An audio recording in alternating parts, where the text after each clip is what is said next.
Hello and welcome to another update video about Bitcoin as we're rolling slowly into Saturday. Not too much price action. What I wanted to do, because there isn't, we don't see too much action, I wanted to show you an example of how we can label here the subwave structure of the C wave.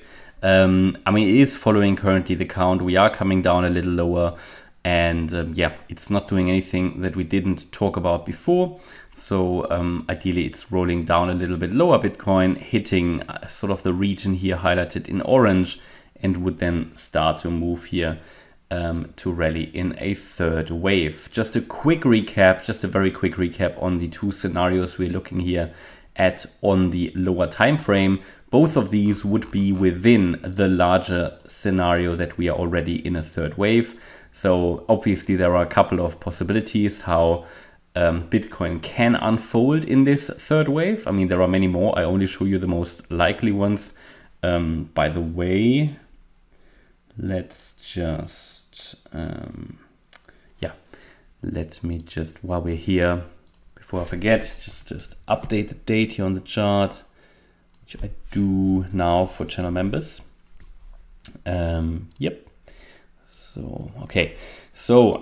We've got obviously still the scenario or the idea that wave 2 bottomed here in the green support area on the 10th of March, that we rallied in a 1-2 setup, here another 1-2 setup currently unfolding, with the current pullback being a C wave of wave 2. And as long as we stay above 24,940, I can make a case that the upcoming move to the upside is a third wave, basically a third wave of a third. And then we would subdivide higher. Well, the other possibility is obviously that all of this is wave 1, and we're currently also coming down in an ABC correction, but it might be a larger one. So we're going to talk a little bit about the two different possibilities. So let's zoom in, because everything else was said already about the larger time frames. I'm sure tomorrow I'm going to make a little bit of a longer video. We had here the idea that wave 1 topped here on the 20th of March.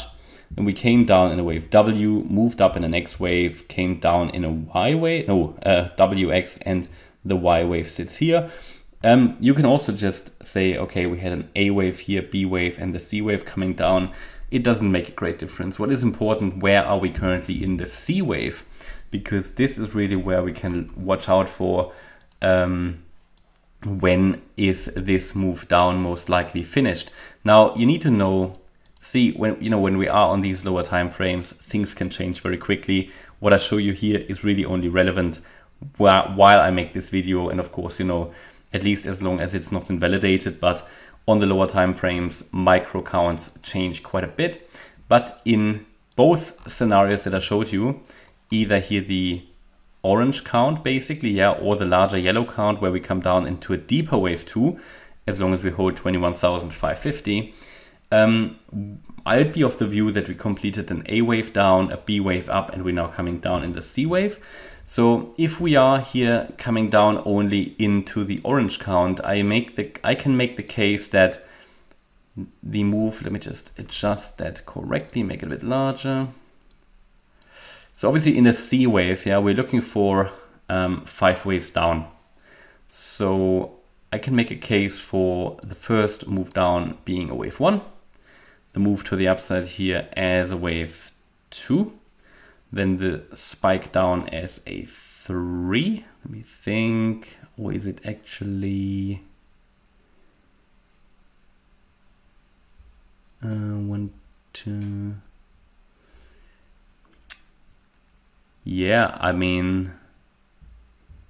I'd probably put this as the 3, here the 4, and then this could be wave 5. So it is quite short though, and it would only basically count here as, you could call it a running flat with a shorter C wave, that the wave C ended above A. But then this is certainly a possibility. We have 5 waves down.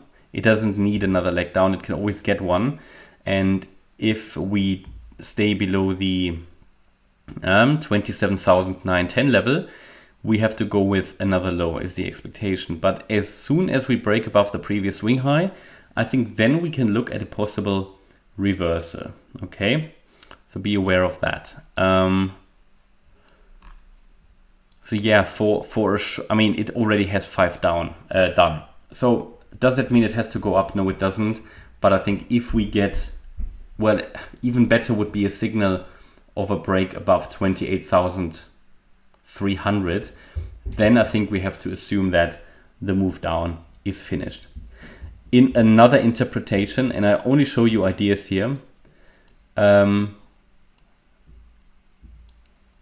say we get a deeper C wave, yeah? And this could then be a wave 1 here, the first 3 waves being a wave 1. Then, no, that can't be the case. Now that doesn't really fit in, so